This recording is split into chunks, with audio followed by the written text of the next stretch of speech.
Hello everyone. To start off this video, I would reintroduce Hagane here. The reason that I like Hagane is because that he is based on a certain Gundam design in the MS3 that I like a lot. And unfortunately, they never released a model of that particular design. However, it was actually released for the Gundam Figuration line, and here it is. It's the Zeta 2 Gundam. It's one thing that I really want in the form of a model kit ever since I got into Gundam. What do you mean? Well, you mean that this guy doesn't look like him at all? Okay, fine. Okay, there we go. Now you see a resemblance? Okay, let's continue. Now this guy, in the story, his design was actually intended to be the successor of the Zeta Gundam, except it was never chosen, and instead Anaheim Electronics decided to continue the research onto the double Zeta Gundam. So let's talk about the figure. Here is Zeta Gundam, C2 Gundam, Zeta 2 Gundam, whatever you want to call him, or Z Gundam if you really want to. Let's get him out for a second. As you can see here, his armament is really bulky, including the Mega Beam Rifle, the beam rifle, which are actually both mounted onto his right arm at the same time, and then two bazooka on the back. He also comes with two beam saber, where the beam handle is actually hidden in there, in the knee guard. He is a very impressive looking character, and by now you should be able to tell that he eventually actually does have a successor in the form of the Razor and the Razor Commander in the Gundam Unicorn series. Basically, the resemblance is striking, especially with against the Razor Commander, where a Mega Beam Rifle, a front unit for the MA mode, and which become a giant horn on the back in the MS mode, and the general pointiness of him.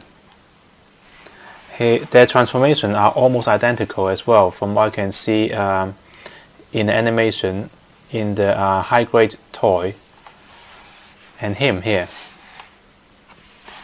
One thing that surprised me a lot was that the amount of diecast content inside him. Let's get straight to the point. His whole torso, the framework on the back are all diecast. His leg on the inside, all of them up to the joint for the ankle are all diecast. It is diecast on the inside for joint and structural integrity, and on the outside with PVC and ABS parts for the detail. And you can see some of the diecast content from the back, where all of the exposed mechanics here are all glittery and shiny because they're all die-cast with metallic paint on top of it. And the inner frame, you can't actually see it in MA or MS mode, but when you're transforming it, you'll see all of them working in synchrony. Articulation wise, he got no waist joint. His head does turn left and right, only restricted by the collar, which is not a lot actually. It's not too bad. Arm does go back and forth, but it does go 360, except the backpack is actually blocking it. Shoulder does go all the way up to this point, and it does turn underneath the shoulder. The elbow bend to just over 90 degrees. Fist does turn because it's on the ball joint. there is no waist joint. Side skirt armor does move. They're actually jointed to the top of the hip. Front skirt armor does move a lot. The leg can go forward quite a lot and back even further, because there is almost no restriction on the back. There is only a tiny piece of back skirt armor there, and you can actually move the leg slightly out and actually can go past part of it as well. Due to transformation, his knee is double jointed, so whoops, it can fold completely, except it's really tight because it's a die cast joint. There we go, it bent all the way in. Come on, there we go. Knee guard does move in and out. The ankle guard does move in and out. The leg does wiggle back and forth, a little bit sideways and a little bit of twist, very minimal. The back of the heel is on a different joint. It's double jointed, so it can move in and out on the joint on the inside and then another joint on the back, which allows it to actually fold all the way down. So overall, it's quite a bit more surprisingly well done than I would imagine. The backpack is actually on the ball joint, so it actually moves and wiggle around, and there is two fins that actually go up and down. These two are actually jointed, so they do move up and down.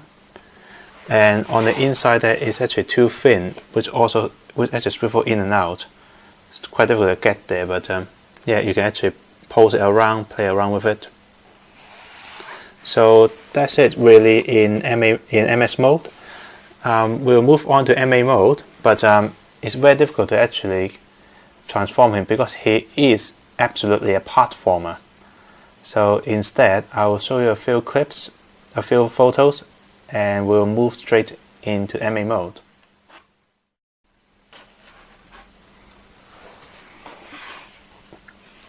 And here is C2 in its MA form. As you can see, just like the Mathis, the first transformable mobile suit from Anaheim Electronics, they adapted to be a space fighter instead of a Wave Rider. Even though it's still called Wave Rider in the instruction and on the box. Once again, really impressive.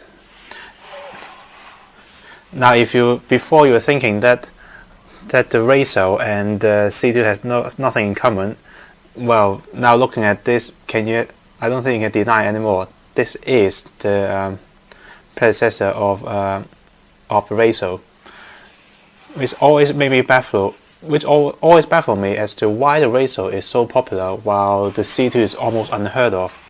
Again, just for comparison, here is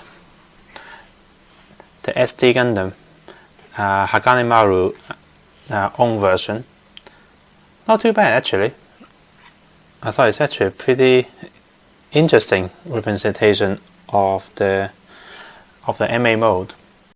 So that's it really. The transformation is difficult, I have to say. I think this is the only time I'm going to transform him. I'm going to turn him back into MS mode, and that's it. I'm not going to try to transform him anymore. The die-cast content really does help. The joint is really tight. Everything is actually fit perfectly fine.